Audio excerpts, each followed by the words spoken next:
पूरी दिल्ली गाली गलौच पार्टी से एक ही सवाल पूछ रही है। सारी दिल्ली एक ही बात जानना चाहती है कि गाली गलौच पार्टी का सीएम चेहरा कौन है। आप दिल्ली के किसी भी गली मोहल्ले कॉलोनी पार्क में कहीं पर भी जाइए, आज यही चर्चा का मुद्दा है कि आम आदमी पार्टी ने तो अपने सीएम चेहरे को घोषित कर दिया कि दिल्ली के लोगों को पता है कि आम आदमी पार्टी को वोट देने पे अरविंद केजरीवाल जी दिल्ली के मुख्यमंत्री बनेंगे। लेकिन अगर गाली गलौच पार्टी को वोट दिया तो आखिरकार उनका मुख्यमंत्री कौन बनेगा। आज बीजेपी की कोर कमेटी की मीटिंग चल रही है। आज शाम को भारतीय जनता पार्टी के पार्लियामेंट्री बोर्ड की भी मीटिंग है। विश्वस्त सूत्रों से ये पता चला है कि गाली गलौच पार्टी ने ये फैसला लिया है कि उनकी पार्टी में सबसे ज्यादा गाली गलौच करने वाले नेता रमेश बिधूड़ी जी को उनका मुख्यमंत्री का चेहरा बनाया जाएगा। कल शायद उनके कैंडिडेट्स की घोषणा होगी। उसी के साथ या उसके तुरंत बाद 2 से 3 दिन में गाली गलौच पार्टी ये घोषणा करने वाली है कि सबसे ज्यादा गाली गलौच करने वाले रमेश बिधूड़ी जी उनके सीएम का चेहरा होंगे। तो अगर दिल्ली के लोगों ने कमल का बटन दबाया तो मुख्यमंत्री के तौर पर उनको रमेश बिधूड़ी जी मिलने वाले हैं। इस फैसले का कारण क्या है? इसका कारण ये है कि गाली गलौच पार्टी में जो व्यक्ति सबसे ज्यादा भद्दी बातें करता है, जो सबसे ज्यादा गाली गलौच करता है, वो इस पार्टी में सबसे ज्यादा और सबसे तेजी से आगे बढ़ता है। रमेश बिधूड़ी जी ने संसद में गाली गलौच करी, जिस अभद्र भाषा का प्रयोग किया, मुझे नहीं लगता कि इस देश के सभ्य लोग उन शब्दों का प्रयोग कर सकते हैं। रमेश बिधूड़ी जी अपने पार्टी के लोगों के साथ गाली गलौच करते हैं।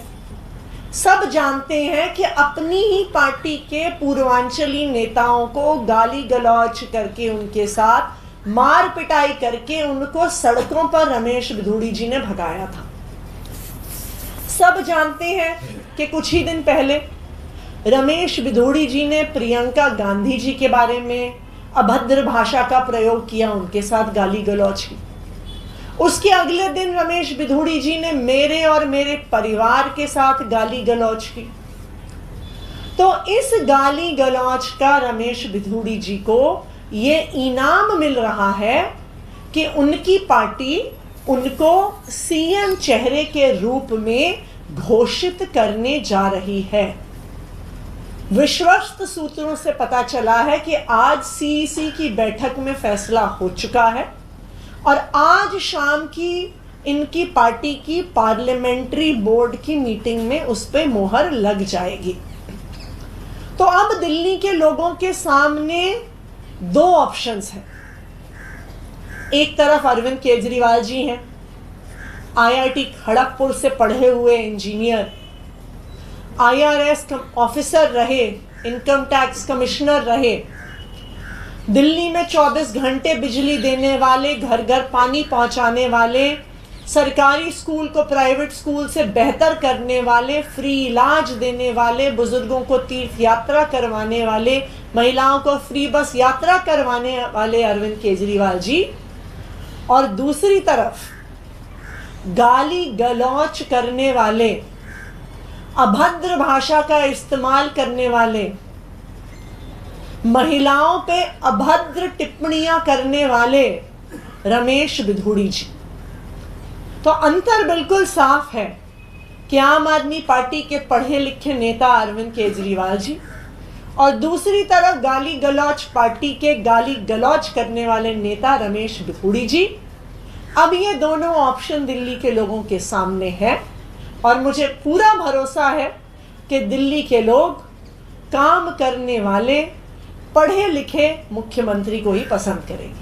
Thank you. Ma'am, Arvind ji ने ट्वीट किया, कहा है कि जो प्रवेश वर्मा है वो अब दफ्तर बांट रहे हैं एमसीसी को विरोध करते हुए। प्रवेश वर्मा जी एमसीसी का उल्लंघन ना सिर्फ कर रहे हैं बल्कि चौड़े होके कर रहे हैं। जब उन्होंने हेल्थ कैंप के नाम पे चश्मे बांटे तो उन्होंने छुपा के नहीं बांटे, उन्होंने ट्विटर पर ट्वीट करके बांटे। जब उन्होंने अपने घर पर वोट के बदले नोट बांटे, उन्होंने छुपा कर नहीं बांटे, खुलेआम बांटे। तो ये बिल्कुल साफ है कि प्रवेश वर्मा जी को पता है कि उनके पास पैसे बांटने, चश्मे बांटने, कपड़े बांटने, सलवार कमीज बांटने के अलावा और कुछ है ही नहीं। उनकी पार्टी ने ना आज तक कोई काम किया है, ना उनके पास कोई विजन है दिल्ली के लिए, ना उनके पास कोई नैरेटिव है। तो इसीलिए वो आचार संहिता का उल्लंघन कर करके वोट के बदले नोट बांट के वोट इकट्ठे करने की कोशिश कर रहे हैं। लेकिन मुझे उम्मीद है कि हमारे देश की इलेक्शन कमीशन इसका संज्ञान लेगी।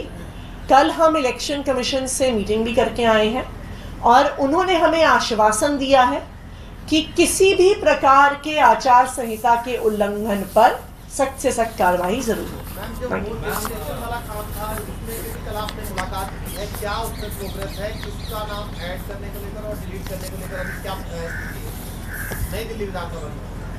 नई दिल्ली विधानसभा में 15 दिसंबर के बाद से 8 जनवरी तक तकरीबन 13,000 वोटर्स की एडिशन के एप्लीकेशन आए हैं। 15 दिसंबर से 8 जनवरी तक 5,500 वोटर डिलीशन के एप्लीकेशन आए हैं। नई दिल्ली विधानसभा में कुल 1 लाख वोटर हैं, यानी 3 हफ्ते में 13% वोटर बढ़ाने और 5.5% वोट घटाने की कवायद हो रही है। देखिए, ये तो जग जाहिर है कि 3 हफ्ते में हो ही नहीं सकता कि 15,000 लोग दिल्ली और देश के अलग अलग हिस्सों से नई दिल्ली के एक छोटे से इलाके में शिफ्ट हो जाएं। यह भी असंभव है कि 3 हफ्ते के अंदर अंदर 5,500 लोगों की या तो मृत्यु हो जाए या वो शिफ्ट हो जाए। इसलिए ये बिल्कुल साफ है कि एक बहुत बड़े स्तर पर फर्जीवाड़ा हो रहा है।